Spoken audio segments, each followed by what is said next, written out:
day, students! Welcome to our first TV Eskwela lesson for Grade 9 Science.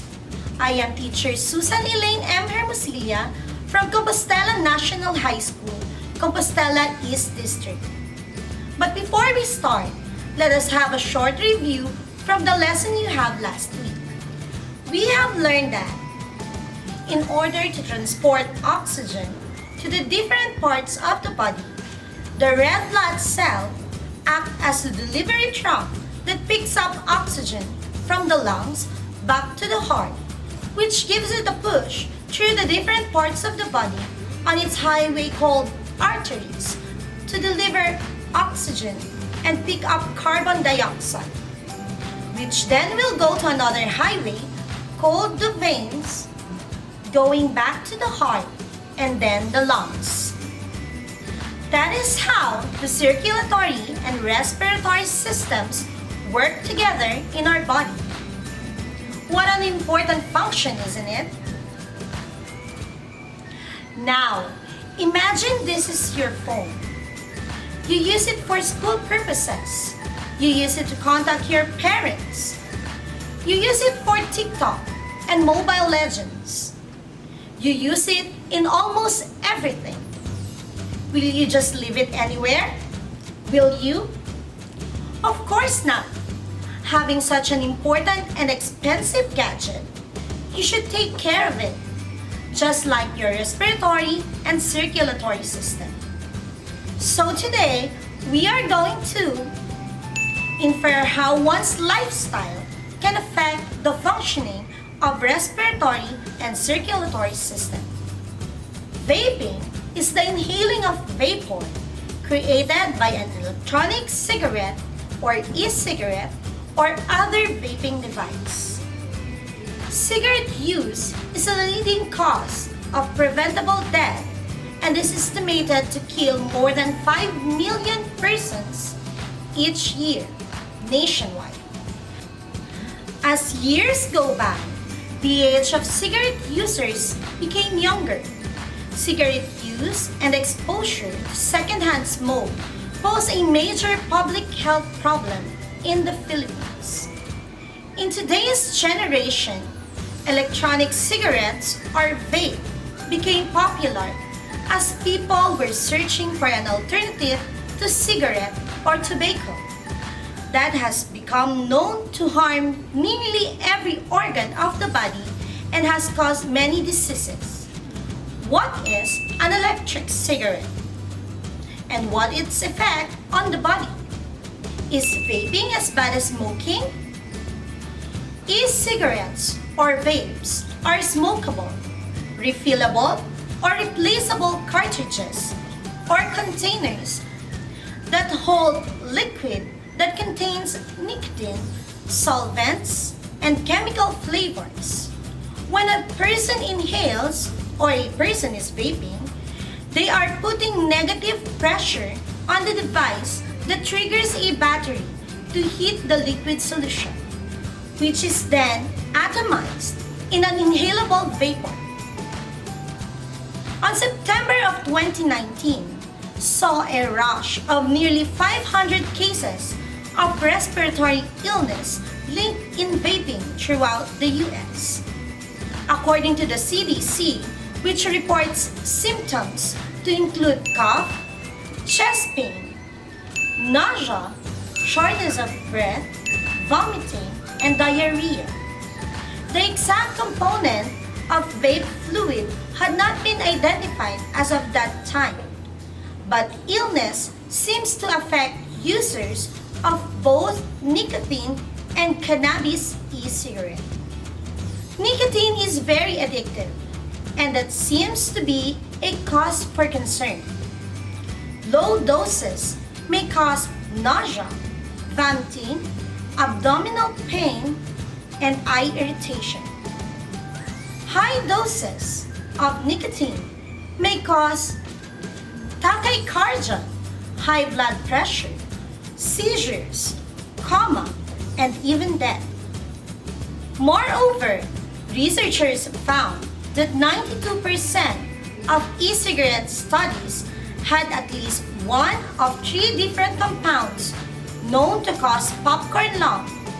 Popcorn lung, also known as bronchiolitis obliterans, is a lung disease that results in damaging and tightening of airways in the lungs. What does vaping do to the body? Correct! It can cause cough, chest pain, nausea, shortness of breath, vomiting, and diarrhea. Why does vaping become popular, especially to young ones? Yes, it is because of its chemical flavors and primarily because it has been an alternative to cigarettes. So, do you still think that vaping is cool? Think again. Respiratory and circulatory diseases are common. These diseases are usually easy to treat, but if not treated immediately and properly, may cause severe illness or even death. Some of the circulatory diseases are atherosclerosis, stroke, hypertension, and heart attack. While diseases such as common colds, asthma, pneumonia, influenza, bronchitis, tuberculosis, also known as TB, and the recent coronavirus or COVID-19 are some of the most known respiratory diseases. Coronavirus disease 2019 or COVID-19 is an illness caused by a novel coronavirus, now called Severe Acute Respiratory Syndrome Coronavirus 2, also known as SARS-CoV-2, formerly called 2019 nCoV. On March 11, 2020, World Health Organization declared COVID-19 as a global pandemic. Common signs and symptoms can include fever, cough, tiredness, shortness of breath, or difficulty of breathing, muscle aches, chills, sore throats, loss of taste or smell, headache, chest pain. This list is not all-inclusive. Other less common symptoms have been reported, such as nausea, vomiting, and diarrhea. Children have similar symptoms to adults and generally have mild illness. Aside from the threats of the COVID-19, a broad impact of the pandemic is felt, from dropping of the economy, healthcare, and social problems. People's lifestyle is also interrupted. In addition, our circadian rhythm or our schedule of sleeping, eating, taking a bath is somehow changed. Our feelings and moods are affected. Even a simple wearing of mask has several issues. Though it is one of the main preventive measures to control the spread of virus, long period of wearing of this may cause to limit the breathing process, wherein lack of oxygen in the body makes you feel difficult to breathe, dizzy, and many more. These things might also affect the functionality of our body system. How about you? How did the pandemic change your lifestyle? Because of this virus, we have been restrained from our normal works as we are not allowed to hang outside with friends, go to the malls, and even go to school. But do you know that our lifestyle can help defend our body against the attack of any virus, including COVID-19? Prevention in both respiratory and circulatory disease is always better than their treatment. Diseases of both respiratory and circulatory system should not be taken for granted because they can be deadly. With the right treatment of these diseases, it can save the patient's lives. are some ways to prevent respiratory and circulatory diseases. First, good nutrition. Good sleep and rest enhance your immune system that helps the body to resist infections and avoid eating high cholesterol and fatty foods. Second, do not smoke. Cigarettes contain harmful substances that can be fatal to your body. Third, exercise regularly. It improves the health of your lungs and heart. Fourth, observe strict personal hygiene.